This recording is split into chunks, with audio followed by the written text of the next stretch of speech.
Good morning, good afternoon, good evening, wherever you are, and welcome to another episode of Electric Air Mobility.news after yet again another hiatus, and not really because I want to, it's just because I'm so busy, I can't commit to that one article a day and one video. Welcome, my name is Nicholas Zart, and today we're going to look at the potential of nuclear energy for vertiports in the advanced air mobility industry. For those of you who don't know me, my name is Nicholas Zart. I'm the founder of Electric Air Mobility, and I've been around in the electric mobility industry for roughly 20 years, 17 of which, maybe close to 18 now, I guess, as a consultant and as a journalist, which gave me a really good insight as to what is happening around electric mobility. Not simply on the vehicles themselves, but the whole ecosystem behind the infrastructure, the energy use, so on and so forth. Somewhere in 2014, I switched over to what we now call advanced air mobility, which we didn't call it at the time. I actually just wanted to call it electric air mobility because that's what we really do. And I started focusing this time on the infrastructure aspect of it because that was the one mistake that we made in the electric vehicle industry is we focused on the electric cars, not so much the charging infrastructure. So we're not making that same mistake over here. So we design vertiports, we design the ecosystem around vertiports, we have a lot of OEM partners, we have a lot of experts in the industries, and I might bring in 20 years of electric mobility industry, but my partners are safety experts, they're operation experts, and they come from the aviation industry. They focus on airports, heliports, and of course now we all focus on vertiports. So let's have a look at this whole thing about nuclear energy. Unless you've been living under a rock, the energy industry has been booming the last 15, 20 years. Solar panels are becoming much more efficient. Wind turbines, just the same. And then the one thing that I didn't think we would see a lot of is nuclear energy is coming back. There's a revival. And for those of you who know me, I spent the first 10 years of my life in France where 80% at the time, more than 80% of the electricity came from nuclear power. But the difference with the way the French use and still use nuclear energy compared to how we use it in the US or China or Japan or Russia is the French always build small units, which is very interesting because if you do a little bit of research on nuclear energy and you look at the original designers in the early 60s, they always said small nuclear reactors, no problem. Big nuclear reactors, big problem. Case in point, 3 Mile Island, for those of you who remember that 3 Miles Island, for those of you, where's it 3 Mile Island? Who cares? For those of you who remember Chernobyl, we were very close to that at the time we were living in Paris. And of course, Fukushima in Japan, not too far away from where my wife used to live too. So all of these are very close to home. I also used to live in Westchester, actually, just right before 3 Mile Island happened. So the nuclear industry has gone through a lot of iterations. Right now we're at what we call Generation 4. And Generation 4 is looking into a few potentials in trimming down the design of nuclear reactor to make them smaller and of course safer, but also to change the whole paradigm and how we are using it, how we're cooling it off and everything. So far, Generation 1, 2, and 3 have been really using a lot of water, under pressure water, to cool down the core of the reactor. Now that's pretty complicated. It sounds easy, but that's pretty complicated, and there are different ways and different methods around that. You can use water, you can use a lot of different things, way beyond the scope of what we're trying to talk here. But the one thing that caught our attention are molten salts. This started a whole new paradigm shift in the industry on how to use a salt as a cooling agent for a nuclear reactor. Now, for those of you who don't know, when you look at your salt and you're using it on your pizza or whatever, if you boil a salt, it's a liquid, right? So it can act as a great coolant. And this is where we have gone into what we call the small modular reactor industry, which is really shrinking it down. But another thing that has happened lately is we're starting to hear about microreactors. And if you think about it, the trend is not that difficult to understand. The same thing happened in the 50s when most of our technology, radio, TVs, were using vacuum tubes, basically. And the Japanese came in and said, no, we're going to concentrate on this new thing that you guys figured out, and little diodes, basically. And everything went into a shrinking mode. So big stereos became very small, big TVs became very small, and that's what today we have very flat screens and everything. I'm, vulgarizing the whole thing, but it's a trend that we see over and over and over again. Going back to the idea that big nuclear reactors are big problems, small nuclear reactors, we really haven't had many problems with them. And if we do, they've been kept very quiet. But if you look at France, France has had no real big problems. What you might not necessarily know is that there are hundreds, maybe thousands of small reactor nuclear submarines all over the world right now.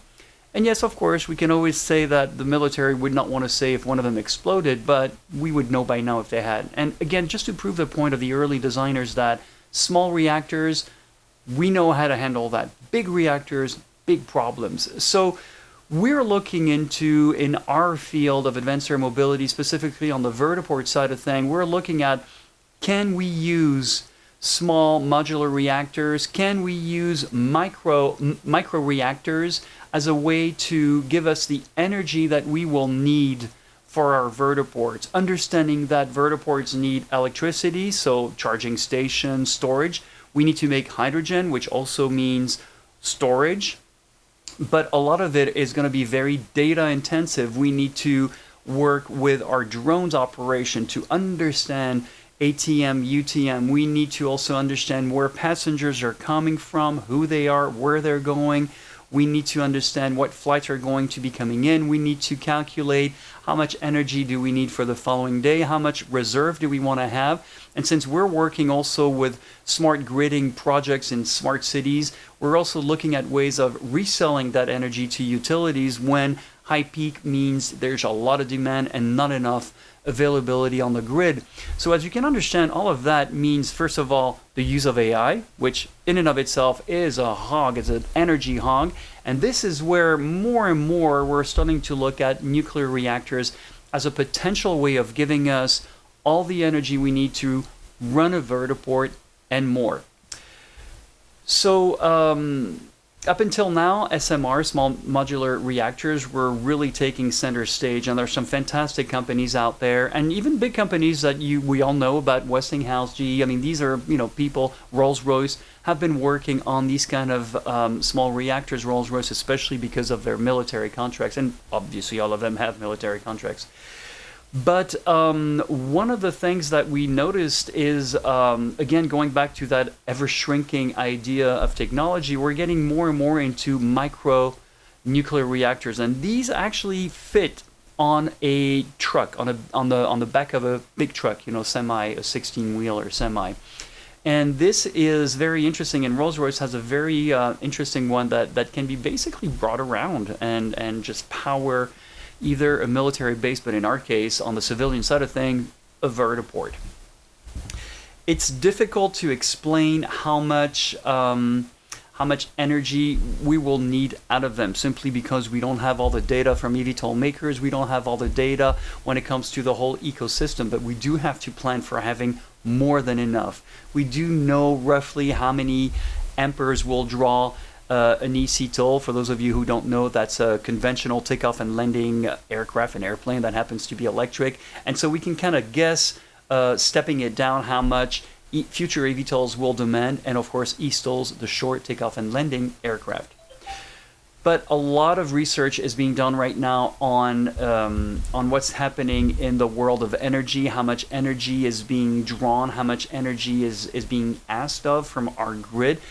Here in the US, we're also facing 30, 40 years of deferred maintenance, lack of upgrades. We're still running, 100 to 150-year-old high energy electricity cable transmission. And a good company to check out right now is called TE Connect, capital T, capital E, Connect. And they found a cable that's capable of bringing twice as much electricity over the same width, over the same range. So there are a lot of these efforts that unfortunately weren't made because, well, simply enough, in the 80s and the 90s and early 2000s, companies were more interested in making more money, being more profitable at the expense of maintenance at the expense of upgrades, which of course now puts us in a very strange bind where these companies are now asking governments to help them pay for these, which also should give you, I'm an independent, I'm neither Republican or Democrat or conservative or liberal, but it should really beg the questions, should private companies and even semi-governmental agencies ask for that much money when they should have been doing that kind of work? So something to think about. Lovely conversation to be had there. Another person I met, I was watching, is Rob West, the founder and CEO of Thunderset Energy, and he's also saying that basically AI alone by 2030 here in the U.S. will reach 150 gigawatt. Globally, and that translates to about 1,000 terawatt hour of new electricity demand. This is off the chart. In the UK, for instance, it is estimated that they will need 300% more electricity just to meet their requirements. And here in the US, if you've been following the news, extreme heat, Texas cannot provide enough electricity to its constituents. Right here, it's about 103, 105 in Savannah, Georgia, with the humidity index. And AC runs pretty much nonstop for 6 months out of the year. When it rains, we have brownouts. Sometimes we even have blackouts. It happens. And this is something that's pretty inconceivable in 2024. In the US, we estimate this to be the new demand, the new electricity demand, to be anywhere from 2 to 3%. I'm thinking more 5%, which is absolutely impossible to do these days unless we take care of upgrading our infrastructure, energy infrastructure. So as you can see, localized and decentralized utilities, in this case, vertiports, which is a case I've been making for a few years now, is that vertiports are more than a mobility hub. It's also an energy hub. It's an AI hub. It's a lot of different hubs together. It's really very futuristic and so hard to grasp that it's very difficult to present a solid business case because there are many business cases inside a vertiport. But vertiport's high energy demand is actually perfect for this new revival of the nuclear energy industry. And these, even the small modular reactors, the SMRs, or the microreactors, the MRSs, those guys will be able to help us in a very local way. So think about a VertiHub, and for those of you who don't know, we've written about it. You can see it on our website, electricairmobility.news. A VertiHub will be a very big vertiport, kind of like, the Atlanta airport, Los Angeles, Dallas, these kind of big airports, right? But that will connect to a few vertiports, slightly smaller. Think of them as secondary airports. For instance, when I fly to anywhere, unfortunately, I have to go through Delta most of the time. So I fly from my secondary airport in Savannah to Atlanta. That's a primary airport. But even those secondary vertiports will need to connect to vertistops, right? Now, at the vertistop level, we're not too worried about energy. Most of the time, they probably won't need any kind of energy. Maybe just a overnight charger, that might be more than sufficient. But the vertiports and vertihubs are going to need fast charger, inductive charging. By the way, there's a great test trial right now, and I'm sorry, I'm drawing a blank, but 270 kilowatt inductive charging. That is excellent because in about a decade, it really doubled up its efficiency here. So we're also looking at that. And as you can imagine, these vertiports will need a microreactor, but these vertihubs might even need just an SMR just to get going. And it's very conceivable at some point or another to see even an SMR delivering enough energy for a vertihub, many vertiports, and vertistops at the same time. So this is where we're going. Are we there yet? Nowhere near. No, absolutely not. Just like, as most of us agree, vertiports, eVTOLs flying, that's in about 5 years from now. Sure, there'll be lots of test trials, there'll be ConOps, there'll be even VVIP flights. Of course, we'll see that way before, but I'm talking about the commercial aspect of it, where you and I show up with our cell phones and we'll go, smartphones, and we'll go click, I want to go from here to there. That's in about 5 years by then, okay? And we see a strong case for the renewal of the nuclear industry. So there you go. It's sort of a very high bird's eye view of the situation, and as we normally do here on Electric Air Mobility. before we get a little bit more in depth in that, I did write an original report or an original article on that a few months ago, but now we're going to start diving a little bit more into it. So if any of you are watching this, please reach out to me. I'd love to talk to people who are working in the nuclear industry, especially those of you who are involved in the SMR, in the MRS's segment of the industry, those of you who are working on molten salt. There's a lot of misinformation going on out there. There's also a lot of extrapolation. And of course, like any new industry, there are a lot of companies that just need a lot of money and will say anything and promise everything. We can see that already happening in our industry, especially this year. But, you know, our prediction is still pretty much on track. We are going to see less people talking this year. We're going to see less startups and a lot more of the people doing the hard work. So we hope you've enjoyed this segment on can nuclear energy provide enough energy for a vertiport, or simply enough, does nuclear have a potential future in advanced air mobility? My name is Nicolas Zart. I'm the founder of Electric Air Mobility, and I'm happy to present these videos for you. Electricairmobility.news is an education site. We try to keep everything free.